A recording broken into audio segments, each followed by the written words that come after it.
Special Operations, Covert Ops, Espionage, The Team House, with your hosts, Jack Murphy and David Park. I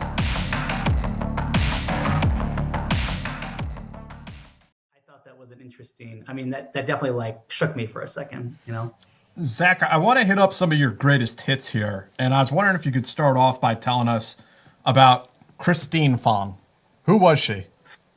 Sure. Yeah. That's a great West Coast story, actually. Christine Fong was, there's a story that a fantastic China reporter from Axios, Bethany Allen Ibrahimian, and I wrote about Christine Fong. Christine Fong was a suspected Chinese intelligence operative who lived in the Bay Area in the mid 2010s, and she early 2010s, mid 2010s, and she, FBI counterintelligence believed that she was trying to kind of infiltrate local politics in the Bay Area. And so she just was kind of she was one of those people who was everywhere, right? We kept hearing this over and over and over again from folks, civic-minded folks in local democratic politics in the Bay Area, which is, whether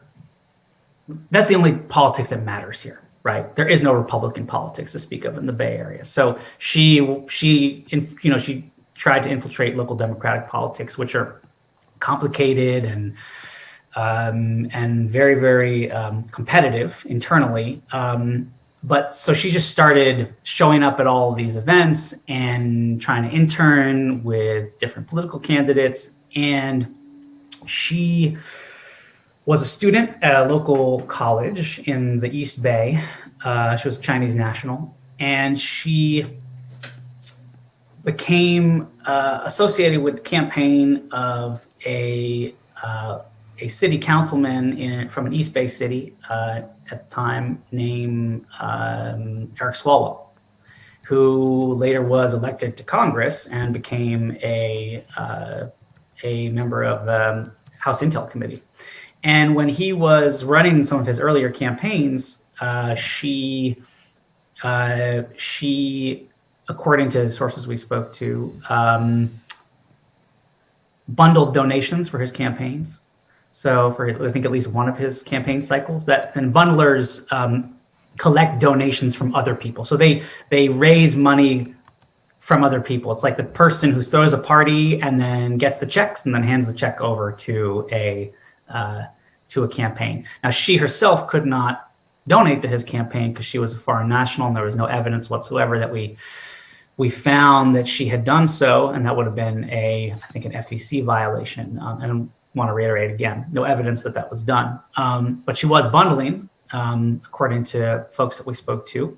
And she also helped place at least one intern in Swalwell's Washington, D.C. office. And additionally, we had learned that, according to some of the intelligence folks that we spoke with, that she became a subject of a intensive FBI investigation, intensive. And there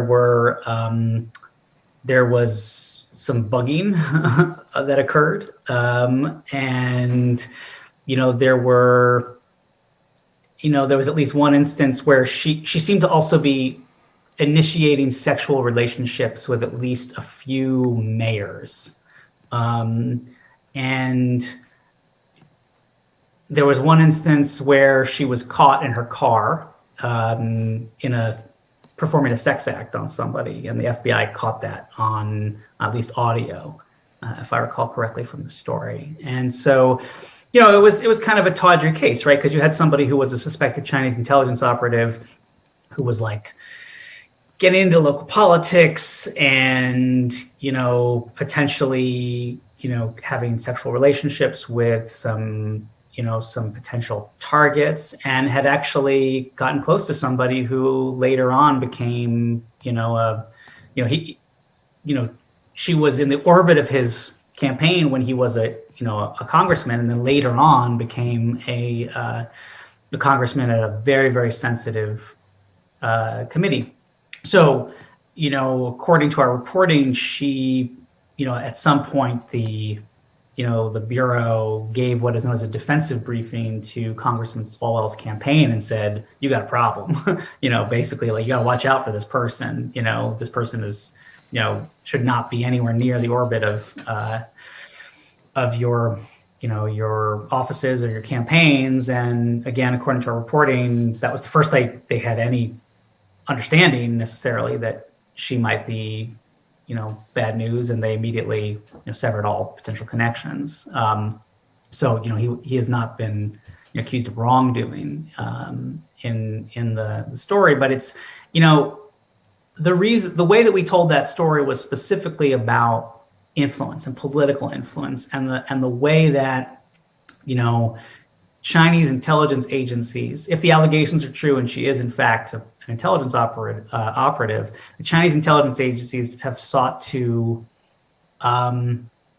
work operatives into American politics. And most people think about this, it's like really sexy to think about it at the like national level, right? There's another story I reported on where there was another suspected intelligence operative in the Bay Area who worked on Dianne Feinstein's staff out here.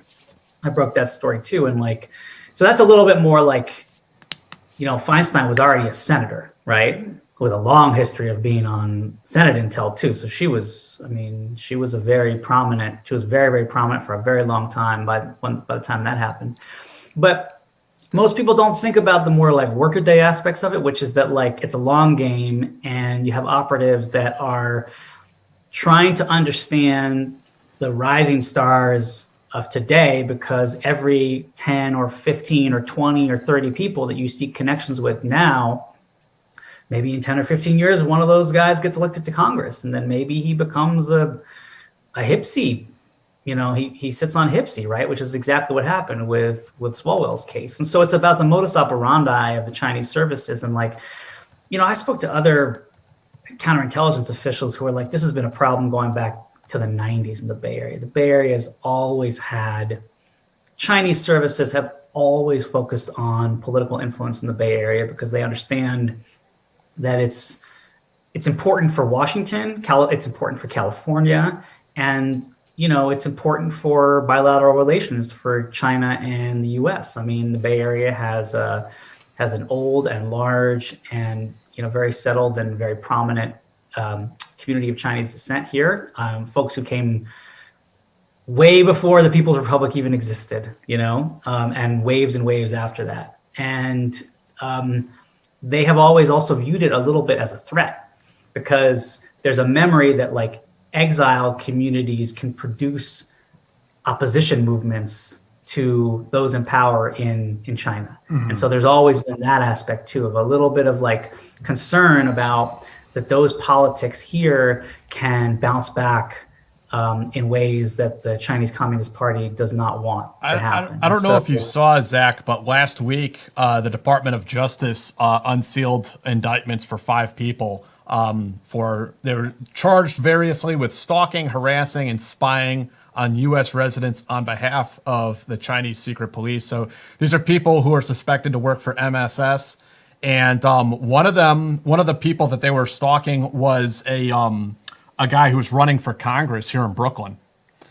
And apparently this dude was a Tiananmen Square survivor, immigrated to the United States, served in the U.S. Army, got out, was running for Congress. And one of the alleged MSS operatives hired a private investigator. And first he was asking to find compromising material. If not, create compromising material. Failing that, actually discussed hurting or killing him, like running him down with a car. I had heard a little bit about that story. It's shocking. It's one of those shocking but not surprising stories where, one, other than San Francisco, New York is the other major center of where the Chinese are doing this. Again, huge, prominent, longstanding Chinese and Chinese American communities. And there have been these stories over the years of, for instance, apparently, they used to have, I forget where this was reported, but, they had people who were operatives who were just spying on Falun Gong folks in New York. Yeah. I mean, like they were very, very involved in that stuff. You've heard some stories of people being stalked or surveilled in Washington, D.C. There's a story I published for Foreign Policy, maybe 2018 or so, about the wave of like Chinese renditions or soft renditions all over the world. It depends on the definition, gets a little bit fuzzy, but there were cases that I was told about from U.S. counterintelligence officials where, it gets, again, it becomes a little semantic, like a semantic distinction where when you're talking about kidnapping, because like imagine somebody knocks on your door and they say, hello, you're going to come with me right now. I have 2 tickets to SFO on a flight directly to Beijing in 6 hours. And you say, no, hell no, I'm not going to do it. And they say, if you don't do that, then, your uncle or your parents or your sibling back on the mainland is going to be thrown in prison for the next like 30 years. And I promise you, it's not going to be pretty. And like, that's the kind of thing that was happening. Especially after Xi Jinping rose to power and they did the anti-corruption campaign. And so there's this kind of like long arm of the Chinese state that is very much like, it's a very real thing in the US, and particularly New York and San Francisco. When I was at Columbia University, I kind of got exposed to a little bit of that and some interesting situations. And there's one time where I was in a group with 3 Chinese students, and we were having a little bit of a conversation back and forth. And I asked something that was very naive in retrospect, the way I did it. I asked what their thoughts were about Falun Gong. Like, for real, just tell me, what do you think? Do you think they're good? Do you think they're bad? And brother, you could have heard a pin drop in that room. You could hear the second hand on the clock ticking. Because they're all afraid that somebody's going to inform on them. Like there's 4 of us in the room. Which one is going to call back home and say, hey, this dude is, maybe a sympathizer? I mean, that is a real thing. I think people, there's been a lot of nasty shit around this topic in the last 3 or 4 years. And a lot of stuff has strayed just into like straight racism and xenophobia. Yeah. And it's really unfortunate because it's so important to underline that the number one victims of this stuff are like mostly Chinese students in the US, and like they're the ones who are living in fear of being ratted out, right? I mean, I was told, I have to go back to the but like some Chinese students associations, they like, you can't speak freely because there's this sense that at least one person who is attached to it has a relationship with an MSS officer, stationed at a nearby diplomatic facility. Like I know that was the case in San Francisco. I know that there was, they specifically put an MSS officer in the position in the consulate here. At least this was the suspicion of FBI counterintelligence, was that the guy whose job was outreach to the local community and particularly students was an MSS officer. I mean, that tells you something about the priorities of that country, right? Like your intelligence service is like, we only have X number of slots, right? In every diplomatic facility. Like, what do we care about, right? And they'd be like, to give up a slot because you want to make sure you keep an eye on students and on the diaspora, it tells you a lot about them. Right. Wait, Zach, what publication did you publish both the articles on Swalwell and Feinstein?